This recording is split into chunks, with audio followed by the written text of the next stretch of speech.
All right, hello guys. The first part of this video is going to be 847 to 867, and then the second part of the video will be 883 to 899. Okay, so this part, remember, is Anchises describing all of the future Romans and achievements to Aeneas, right? It's like he sees the future. But remember, for the Romans listening to the story, this is their present. Some will cut out breathing bronze more softly, meaning that they'll be making bronze statuary. I trust indeed. They will lead living faces from the marble. They will argue their cases better, and they will describe the movement of the sky with a pole, and they will say the rising stars. So not only will they be great artists, right? Great orators, great astronomers. They're just going to be the masters of the world here. You, Roman. It's interesting that he calls Aeneas a Roman here, because Rome doesn't even exist yet in his mind. You, Roman, remember to rule the people with power. These arts will be for you. And to impose a custom for peace, to spare the conquered, and to crush the proud. Again, this whole passage serves 100% as propaganda. For whom? Augustus. Thus, Father Anchises, we can understand here the verb spoke, and he added these things to the one marveling.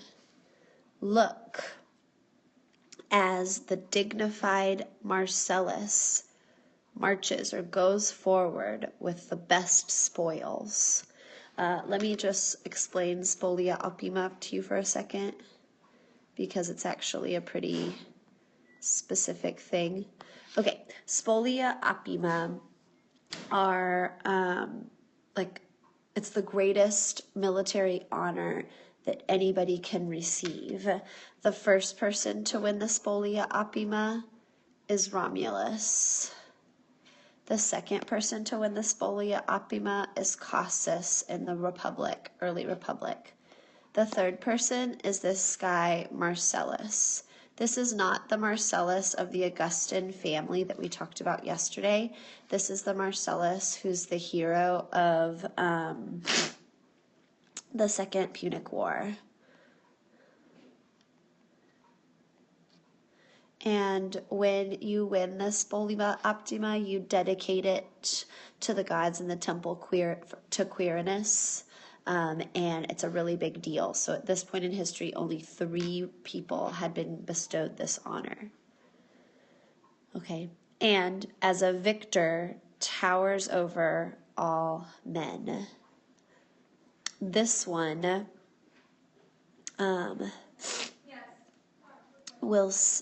this horseman will steady the Roman situation, having been stirred up with a great kind of like tumult, uproar. He will lay low the Punics and the Gallic rebellion. Not only is he responsible for the Punic War, but he's also responsible for helping to dispel a Gallic rebellion from the north. And he will hang the captured arms for the 3rd time to Father Quirinus. So make sure you know who Marcellus the Elder is. Spolia opima, not optima. Spolia opima, too, just side note, is when you win the arms of your competing general in hand-to-hand combat. So Marcellus fought hand-to-hand combat and defeated the enemy general. And then Quirinus, this is just the deified Romulus. Okay, his name changes to Quirinus when he becomes a god. Okay, and here Aeneas was seeing and here Aeneas, and for he was seeing one to go, egregious or outstanding in form, a young man, and with glittering arms, but an unhappy, a not happy brow, and the lights of his face downturned, meaning his eyes. Who, Father, is that one who thus accompanies the man going? A son, or someone having from like a great line of ancestors? What noise of comrades around him? How much likeness in himself? But dark night flies around his head with a sad shadow. Okay, so this is talking about the younger Marcellus who dies before his time. Okay, now we're going to do lines 883 to 899. We finished here yesterday. Okay, so now he's about to start talking about the funeral of Marcellus. Okay. Give lilies with full hands. Also, just a side note, and lily is a typical funeral flower for the Romans. Okay. And so that I may sprinkle purple flowers and the spirit of the grandson, talking about Marcellus.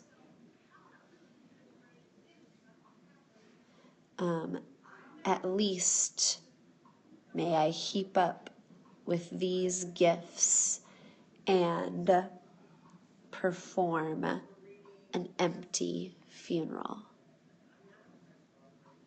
Thus, they wandered here and there through the whole region. The region that they are in is the Elysian Fields, right? The place where heroes are. That's why Marcellus is there. In the wide, airy plains, and they look at or they survey everything. Which afterward Anchises led his son through each, meaning each area, right? And kindles his mind with love of the coming fame. Next, he recalls the wars for the man, which then must be waged, aka the wars that the Romans will wage. And he teaches the Laurentian people and the city of Latium, and how Tmesis here Quomodo should go together. He both should flee and bear each labor. Okay, on this last slide here, we like totally switch gears from where we were. Like we were talking about all the wanderings, and now really quickly, like book 6 comes to an end.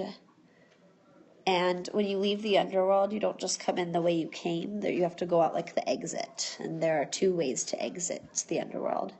There are twin gates of sleep, of which one is called horn. When you think of horn, you should think of like the material that like a rhinoceros horn is made out of, or like your fingernail is made out of. It's like that kind of like hard material, through which an easy exit is given to true shades or ghosts. The other, shining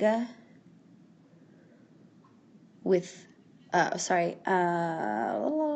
we, having been perfected or having been completed with gleaming ivory. So the second one you have is ivory. But Hades, or the underworld gods, send false dreams to the sky. Okay, so gate number 1, horn, you have to be like a true ghost to go out of this one, right? Gate number 2, you can be a false shade, right, or a false dream.